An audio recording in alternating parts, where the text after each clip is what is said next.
Medanta hospital Lucknow में aplastic anaemia के मरीज का सफलतापूर्वक हुआ bone marrow transplant. Department of hematology and hemato oncology Medanta hospital Lucknow ने एक नया कीर्तिमान स्थापित किया है। पिछले महीने हमने एक 17 साल की एक मरीज़ जो कि एप्लास्टिक एनीमिया से पीड़ित थी, उसका सक्सेसफुल बोन मैरो ट्रांसप्लांट किया था और आज उस पेशेंट को 1 महीना हो चुका है पोस्ट बोन मैरो ट्रांसप्लांट और वो अपने नॉर्मल, उसके ब्लड काउंट्स बिल्कुल संपूर्णतया नॉर्मल हो चुके हैं। तो ये एक अपने आप में बहुत बड़ी उपलब्धि है, क्योंकि एप्लास्टिक एनीमिया जैसी बीमारी का बोन मैरो ट्रांसप्लांट पहले यहाँ पर कभी भी लखनऊ में SGPGI के अलावा कहीं पे भी किसी भी प्राइवेट सेक्टर के अस्पताल में नहीं किया गया था। इस बीमारी में एप्लास्टिक एनीमिया के बारे में मैं यह बताना चाहूँगा, ये एक बहुत ही जानलेवा बीमारी होती है जिसमें कि बोन मैरो यानी कि अस्थि मज्जा आपका काम करना बंद कर देता है, जिससे कि ना तो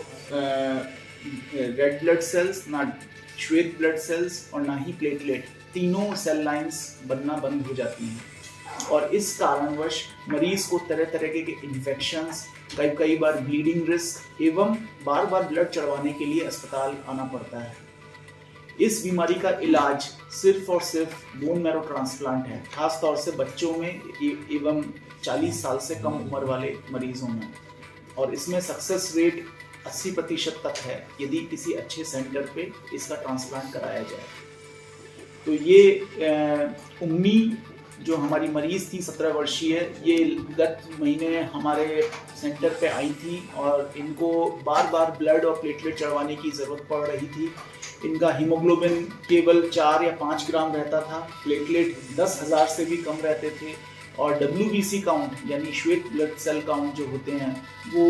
1000 से भी कम होते थे, जो कि नॉर्मल 4000 से 5000 एक नॉर्मल इंसान में रहते हैं। इस चक्कर में इसको बार बार फीवर आना, बुखार आना, बार बार प्लेटलेट डाउन होना, कहीं ना कहीं से ब्लीडिंग होना जैसे नाक से, यूरिन में, तथा बार बार खून चढ़वाने की ज़रूरत पड़ती रहती थी। इस समस्या से जूझते हुए, क्योंकि यह फतेहपुर निवासी थी, तो वहाँ पे कोई बहुत अच्छी चिकित्सा अस्पताल एवं चिकित्सा सेवा नहीं मौजूद है, तो इनको बहुत तकलीफ़ का सामना करना पड़ रहा था। तो जब ये आए तो इसको बहुत ही तेज़ बुखार, हाई ग्रेड फीवर और निमोनिया बना हुआ था और उसी कंडीशन में हमने इनको बोन मैरो ट्रांसप्लांट का उपचार के बारे में समझाया, बताया कि इस उपचार से आपकी बिटिया बिल्कुल सही हो सकती है और लकीली इनका अपनी बहन के साथ कंप्लीट HLA मैच यानी 10/10 HLA मैच पाया गया। जैसे ही हमने इनको इस पूरी ट्रीटमेंट के बारे में बताया तो फैमिली इतनी ज़्यादा मोटिवेटेड थी कि उसने कहा कि डॉक्टर साहब, हम तो अपनी बच्ची को यदि हम ये नहीं कराएंगे तो हम तो वैसे ही खो चुके हैं, तो एक बार हम ट्राई करना चाहेंगे ये ट्रांसप्लांट कराने के लिए। तथा हमने उनको ट्रांसप्लांट के लिए लिया। बोन मैरो ट्रांसप्लांट जब हम कर रहे थे तो बच्ची को पहले से, क्योंकि निमोनिया था छाती में बना हुआ, और इसमें हम लोग बहुत ही स्ट्रॉन्ग दवाइयाँ देते हैं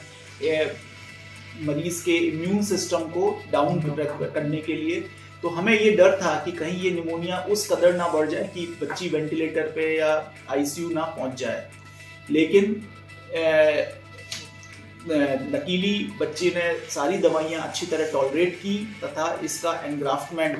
12वें दिन सक्सेसफुल, वो स्टेम सेल इन्फ्यूजन के 12वें दिन सक्सेसफुल एनग्राफ्टमेंट हो गया तथा इसकी धीरे धीरे ब्लड काउंट्स इम्प्रूव होने लगी। आज ये बच्ची हमें मिलने भी आई थी। आज इसको करीबन 43 दिन हो गए हैं बोन मैरो ट्रांसप्लांट कराए हुए और वो बिल्कुल नॉर्मल है। इसका हीमोग्लोबिन 9 हो गया है, प्लेटलेट काउंट 2,40,000 हो चुकी हैं और WBC काउंट 7,000 हो गई हैं। तो आज बहुत ही अच्छा उसकी फैमिली को लग रहा था कि हमारी बच्ची जो कि बिल्कुल मृत्यु की कगार पे थी, बोन मैरो ट्रांसप्लांट कराने के पश्चात आज बिल्कुल सही हो पाई है।